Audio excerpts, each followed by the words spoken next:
O Evangelho segundo o Espiritismo. Lido e escrito. Capítulo 28. Parte 6. Coletânea de preces espíritas. 3. Preces por outrem. 3. Preces por outrem. Por alguém que esteja em aflição. 42. Prefácio. Se é do interesse do aflito que a sua prova prossiga, ela não será abreviada a nosso pedido, mas fora ato de impiedade desanimarmos por não ter sido satisfeita a nossa súplica. Aliás, em falta de cessação da prova, podemos esperar alguma outra consolação que lhe mitigue o amargor. O que de mais necessário há para aquele que se acha aflito, são a resignação e a coragem, sem as quais não lhe será possível sofrê-la com proveito para si, porque terá de recomeçá-la. É, pois, para esse objetivo que nos cumpre, sobretudo, orientar os nossos esforços, quer pedindo-lhe venham em auxílio os bons espíritos, quer levantando-lhe o moral por meio de conselhos e encorajamentos, quer, enfim, assistindo-o materialmente, se for possível. A prece, neste caso, pode também ter efeito direto, dirigindo, sobre a pessoa por quem é feita, uma corrente fluídica com o intento de lhe fortalecer o moral. Capítulo 5, itens 5 e 27, capítulo 27, itens 6 e 10. 43, Prece. Deus de infinita bondade, digna-te de suavizar o amargor da posição em que se encontra N, se assim for a tua vontade. Bons espíritos, em nome de Deus Todo-Poderoso, eu vos suplico que o assistais nas suas aflições. Se, no seu interesse, elas lhe não puderem ser poupadas, fazei que N. 43, Prece. Deus de infinita bondade, digna-te de suavizar o amargor da posição em que se encontra N, se assim for a tua vontade. Bons espíritos, em nome de Deus Todo-Poderoso, eu vos suplico que o assistais nas suas aflições. Se, no seu interesse, elas lhe não puderem ser poupadas, fazei que N. Ação de graças por um benefício concedido a outrem. 44, Prefácio. Quem não se acha dominado pelo egoísmo rejubila-se com o bem que acontece ao seu próximo, ainda mesmo que o não haja solicitado por meio da prece. 45, Prece. Meu Deus, sê bendito pela felicidade que adveio a N. Bons espíritos, fazei que nisso ele veja um efeito da bondade de Deus. Se o bem que lhe aconteceu é uma prova, inspirai-lhe a lembrança de fazer bom uso dele e de se não envaidecer, a fim de que esse bem não redunde, de futuro, em prejuízo seu. A ti, bom gênio que me proteges e desejas a minha felicidade, peço afastes do meu coração todo sentimento de inveja ou de ciúme. Pelos nossos inimigos e pelos que nos querem mal. 46, Prefácio. Disse Jesus, e amai os vossos inimigos. Esta máxima é o sublime da caridade cristã, ou mais, enunciando-a, não pretendeu Jesus preceituar que devamos ter para com os nossos inimigos o carinho que dispensamos aos amigos. Por aquelas palavras, ele nos recomenda que lhes esqueçamos as ofensas, que lhes perdoemos o mal que nos façam, que lhes paguemos com o bem esse mal. Além do merecimento que, aos olhos de Deus, resulta de semelhante proceder, ele equivale a mostrar aos homens o em que consiste a verdadeira superioridade. Capítulo 12, itens 3 e 4. 47, Prece. Meu Deus, perdoa a N. O mal que me fez e o que me quis fazer, como desejo me perdoes e também ele me perdoe as faltas que eu haja cometido. Se o colocaste no meu caminho, como prova para mim, faça-se a tua vontade. Livra-me, ó meu Deus, da ideia de o maldizer e de todo desejo malévolo contra ele.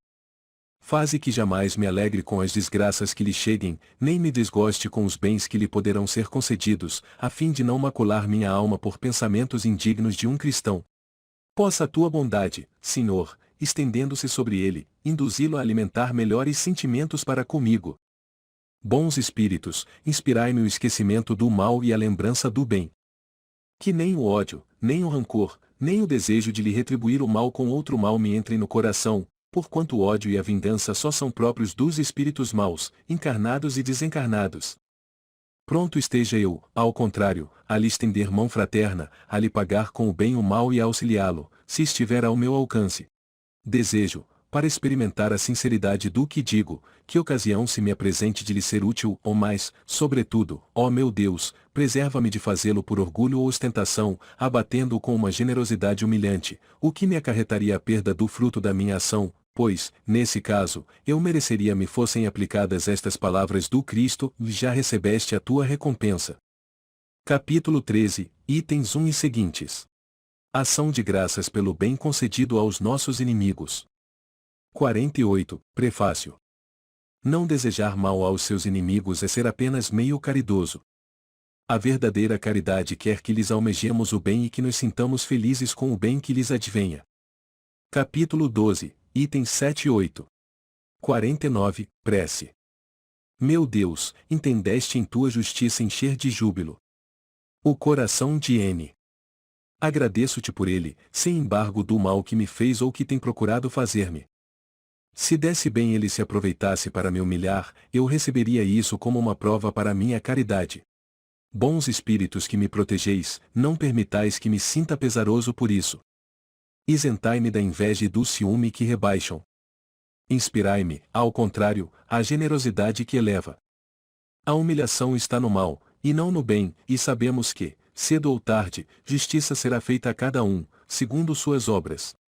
Pelos inimigos do Espiritismo. 50. Bem-aventurados os famintos de justiça, porque serão saciados. Bem-aventurados os que sofrem perseguição por amor da justiça, porque deles é o reino dos céus. Ditosos sereis, quando os homens vos carregarem de maldições, vos perseguirem e falsamente disserem contra vós toda espécie de mal, por minha causa. Rejubilai-vos, então, porque grande recompensa vos está reservada nos céus, pois assim perseguiram eles os profetas enviados antes de vós. Mateus 5, 6 e 10 a 12. Não temais os que matam o corpo, mas que não podem matar a alma, temei, antes, aquele que pode perder alma e corpo no inferno. Mateus 10. 28. 51, Prefácio. De todas as liberdades, a mais inviolável é a de pensar, que abrange a de consciência. Lançar alguém anátema sobre os que não pensam como ele é reclamar para si essa liberdade e negá-la aos outros, é violar o primeiro mandamento de Jesus, a caridade e o amor ao próximo. Perseguir os outros, por motivos de suas crenças, é atentar contra o mais sagrado direito que tem todo homem, o de crer no que lhe convém e de adorar a Deus como o entenda. Constrangê-los a atos exteriores semelhantes aos nossos é mostrarmos que damos mais valor à forma do que ao fundo, mais às aparências do que à convicção. Nunca a abjuração forçada deu a quem quer que fosse a fé, ou apenas pode fazer hipócritas. É um abuso da força material, que não prova a verdade. A verdade é senhora de si e convence e não persegue, porque não precisa perseguir. O Espiritismo é uma opinião, uma crença, fosse até uma religião, porque se não teria a liberdade de se dizer espírita, como se tenha de se dizer católico, protestante, ou judeu, adepto de tal ou qual doutrina filosófica, de tal ou qual sistema econômico. Essa crença é falsa ou é verdadeira?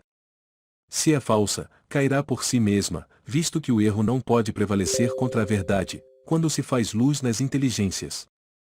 Se é verdadeira, não haverá perseguição que a torne falsa.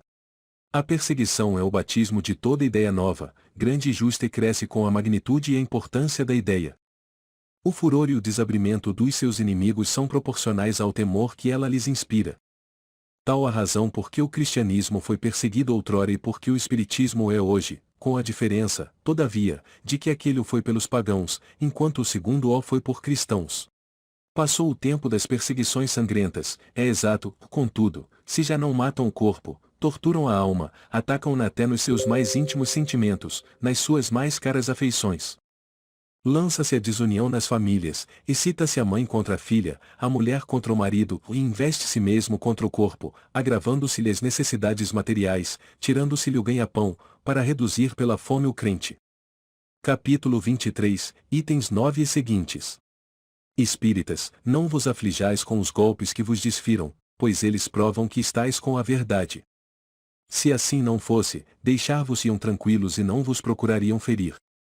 Constitui uma prova para a vossa fé, porquanto é pela vossa coragem, pela vossa resignação e pela vossa paciência que Deus vos reconhecerá entre os seus servidores fiéis, a cuja contagem ele hoje procede, para dar a cada um a parte que lhe toca, segundo suas obras. A exemplo dos primeiros cristãos, carregai com altivez a vossa cruz. Crede na palavra do Cristo, que disse: Bem-aventurados os que sofrem perseguição por amor da justiça, que deles é o reino dos céus. Não temais os que matam o corpo, mas que não podem matar a alma. Ele também disse: Amai os vossos inimigos, fazei bem aos que vos fazem mal e orai pelos que vos perseguem. Mostrai que sois seus verdadeiros discípulos e que a vossa doutrina é boa, fazendo o que ele disse e fez. A perseguição pouco durará. Aguardai com paciência o romper da aurora, pois que já rutila no horizonte a estrela de alva. Capítulo 24, itens 13 e seguintes. 52. Prece. Senhor, tu nos disseste pela boca de Jesus, o teu Messias. Bem-aventurados os que sofrem perseguição por amor da justiça, perdoai aos vossos inimigos, orai pelos que vos persigam. E ele próprio nos deu o exemplo, orando pelos seus algozes. Seguindo esse exemplo, meu Deus, imploramos a tua misericórdia para os que desprezam os teus sacratíssimos preceitos, únicos capazes de facultar a paz neste mundo e no outro. Como o Cristo, também nós te dizemos: perdoa-lhes, Pai, que eles não sabem o que fazem. Dá-nos forças para suportar com paciência e resignação, como provas para a nossa fé e a nossa humildade, seus escárnios, injúrias, calúnias e perseguições, isenta-nos de toda ideia de represálias, visto que para todos soará a hora da tua justiça, hora que esperamos submissos à tua vontade santa.